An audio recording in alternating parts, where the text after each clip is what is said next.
और दुख और अफसोस होता है इनकी सहूलतकारी। वो बेचारे इमरान खान साहब अंदर हैं, उसका गुस्सा भी एक पार्टी का, वो तो है, वो एक नेचुरल अलग गुस्सा, वो भी इनके सहूलतकार बने हुए।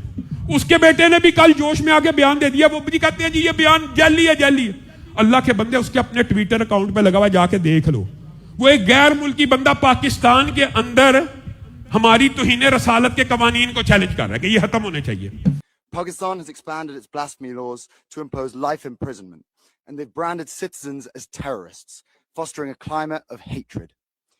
पहले इमरान खान साहब ने आसिया मलूना को रिहा करवाया था, अब उनका बेटा यूएनओ के अंदर जाके बात कर रहा है कि जी ये जो ब्लास्फेमी लॉ है ना, इनके अंदर जो उम्र कैद की सजाएं हैं पाकिस्तान के अंदर, इनको खत्म होना चाहिए। ये बयान के बारे में मैंने सीनियर रहनुमाओं को कहा, मैं कहा इसको ऑन ना करना, मैंने कहा इसको ऑन ना करना। बाद अहले हदीस भी दाहिर है उस पार्टी में मौजूद है, मैं कहा इसको ऑन ना करना।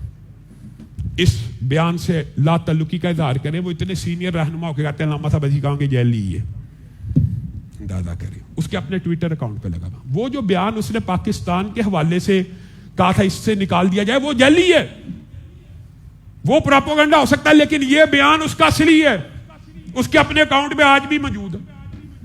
अल्लाह के बंदो, इमरान खान की मोहब्बत में इतना आगे ना बढ़ो कि रसूलुल्लाह सल्लल्लाहु अलैहि वसल्लम को कल क्या मुंह दिखाओगे। ये ब्लास्फेमी इलाद आपको बताया नहीं है कि इस वक्त पूरी एक प्रोटेक्शन गैंग बन चुका है जो चाहता है ये तौहीन कुरान करने वाले, तौहीन रसालत करने वालों को आजाद करवाया जाए, उन बदबख्तों को भी जिन्होंने कुरान के ऊपर गलादत फेंकी। और ये बंदा वहां से बैठ के कह रहा कि ये ब्लास्फेमी इलाद खत्म किए जाए, और तरीके इंसाफ के अच्छे खासे लोग उसको भी हीरो बना रहे हैं। वो कह रहे हैं नया मुसलमान लीडर पैदा हो गया। तलख बातें हैं, तलख बातें हमने करनी ही नहीं है, क्योंकि मजहब दीन अपना उसका, आपको भी पता वो किस फैमिली से हैं, किस खानदान से।